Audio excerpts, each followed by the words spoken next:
faut qu'on soit lucide. C'est le moment de la lucidité. Il faut être courageux, faire une analyse jusqu'au bout pour déterminer ce qui est le fond du problème et ce qu'il y a à faire. Ce n'est que comme ça que nous allons toucher du doigt nos responsabilités et ce qui nous attend comme travail. Ce système est un système fondamentalement anti-peuple et son pouvoir ne vient pas du peuple. Donc, ce régime a déjà fait son élection de 2020. Ce régime a déjà imaginé les résultats. Ce régime a déjà pris les dispositions pour quadriller le terrain. Ce régime est dans une position où Faure Gnassingbé estime que son pouvoir, le trône qu'il a hérité de Papa Eyadema, ne va pas lui échapper. Et il a déjà mis les bouchées doubles pour rester au pouvoir. Ça, c'est clair, ça. C'est cette analyse-là que nous devons faire. Et non nous entredéchirer, nous tirailler sur la question de la candidature unique ou pas, ou sur la candidature d'Agbéomé ou de Fabre. Non, c'est pas ça la question.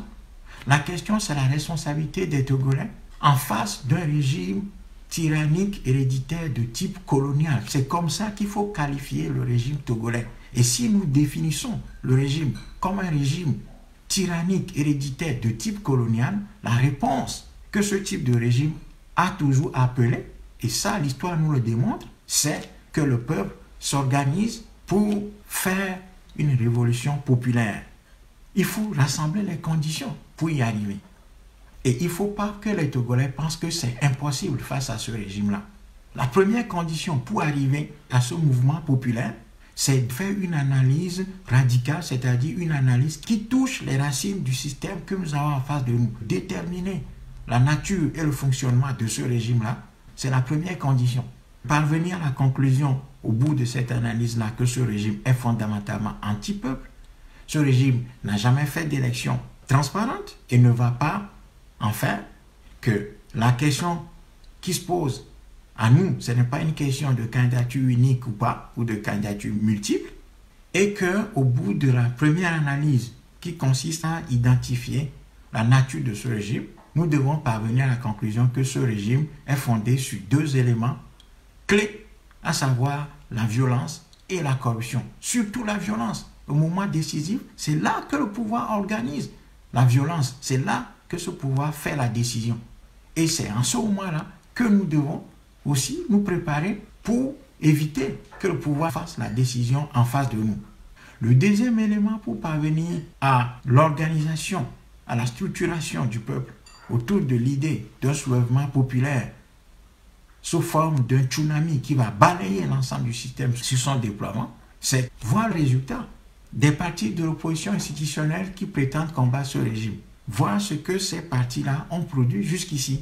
Et le résultat de cette deuxième analyse, c'est que nous allons découvrir que ces partis-là ne nous mènent pas sur la bonne voie, n'utilisent pas nos énergies de manière à ce que le résultat puisse être obtenu face à ce régime.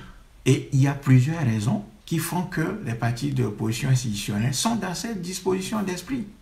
C'est-à-dire que ces partis sont en train de galvauder l'énergie populaire depuis des décennies. Et si nous faisons cette deuxième analyse-là, ça veut dire que nous allons écarter les partis politiques d'opposition institutionnelle qui, prétendant combattre le régime, lui servent plutôt de béquille. Et à partir de ce moment, nous allons, troisième étape de notre réflexion, commencer par nous organiser de manière alternative, en dehors des partis de l'opposition institutionnelle. Et il y a des gens, des groupes qui ont travaillé sur ce schéma-là.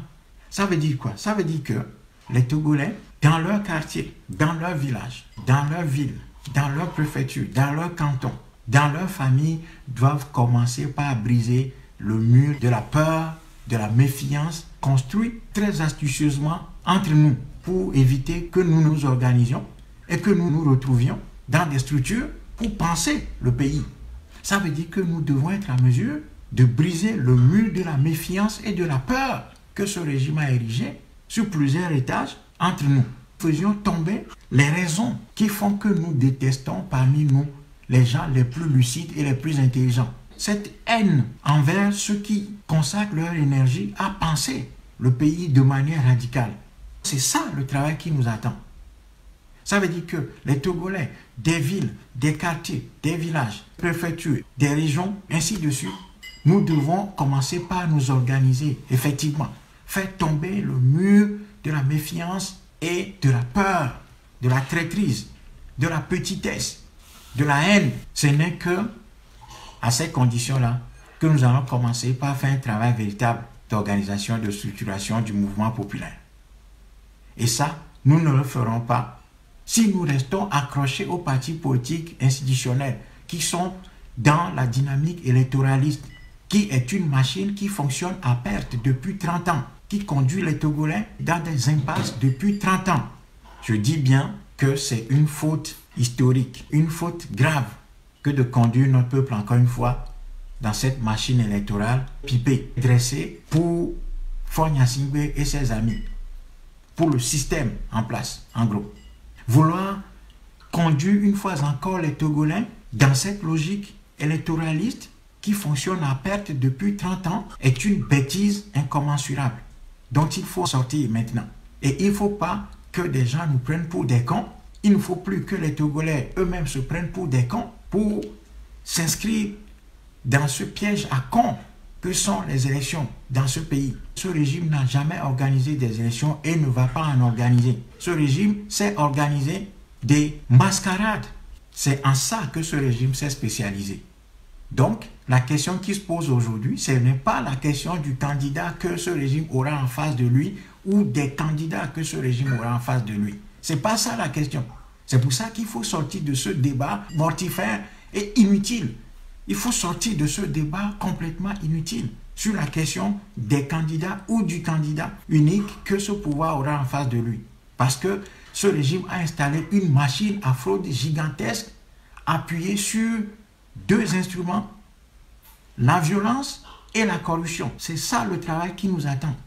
Et donc, si les gens viennent nous dire aujourd'hui que Agbeome Kodjo, porté candidat d'une partie de l'opposition institutionnelle par le comité des sages, soi-disant constitué de Yaovi Adodo, un impétiste notoire constitué de Issa Samarou, un ancien ministre de la transition qui est un homme du RPT, de Fidel Nouboupo, un homme du RPT, réunis autour de Monseigneur Kodjo pour dire que c'est Agbeome Kodjo qui va faire l'affaire parce qu'Agbeome, soi-disant, vient du système et aurait des atouts dans le système pour contrer Faure Gnassingbé. C'est une bêtise. Je dis que ça, c'est une bêtise, c'est de la tromperie. Pourquoi c'est de la tromperie? Et je viens de le montrer. C'est que le régime Franco-Gnassingbé avait emprisonné Agbeome Kodjo. On n'a pas vu les réseaux d'Agbeome Kodjo lui venir en aide pour le sortir de sa prison. Ce régime a emprisonné des gens et non des moindres. Ce régime a déchu Bojona Pascal, qui est un des faiseurs du roi Faure Gnassingbé. À plusieurs reprises, Faure Gnassingbé a emprisonné Bojona. On n'a pas vu des gens du régime venir sortir Bojona de la prison. Si ces gens-là avaient cette puissance-là qu'Agbeome aurait, pourquoi est-ce que Agbeome était allé en prison? Pourquoi est-ce que Bacha Gnassingbé, qui est le propre frère de Faure Gnassingbé, séjourne en prison depuis plus de 10 ans maintenant? Où sont ses soutiens? Où sont ses éléments? Donc, si quelqu'un vient nous dire qu'on va prendre un ancien du système pour venir le combattre, soi-disant parce qu'il aurait des soutiens dans le système qui vont l'appuyer le moment venu, c'est faux. C'est faux ça. Ce régime est fondé sur la violence et la corruption. Et l'élément décisif, ce qui fait la décision le moment venu, c'est la violence militaire, policière et des milices. Et c'est sur ce terrain-là que nous devons travailler. Donc, ce n'est pas une question d'élection. Ce n'est pas une question électorale. Ce n'est pas une question de candidat. Ce n'est pas une question de fichier électoral. Ce n'est pas une question de cours constitutionnel. Ce n'est pas une question de multiplicité ou d'unicité de candidature. C'est une question de décision populaire qui va abattre un régime de type colonial. C'est ça le vrai problème. Et donc, les gens sont en train de nous détourner de ce vrai travail-là qui nous attend. C'est ça, le fond du boulot. Et dans ce registre-là, le MORTRA redit encore une fois sa disponibilité pour travailler sur ce registre-là.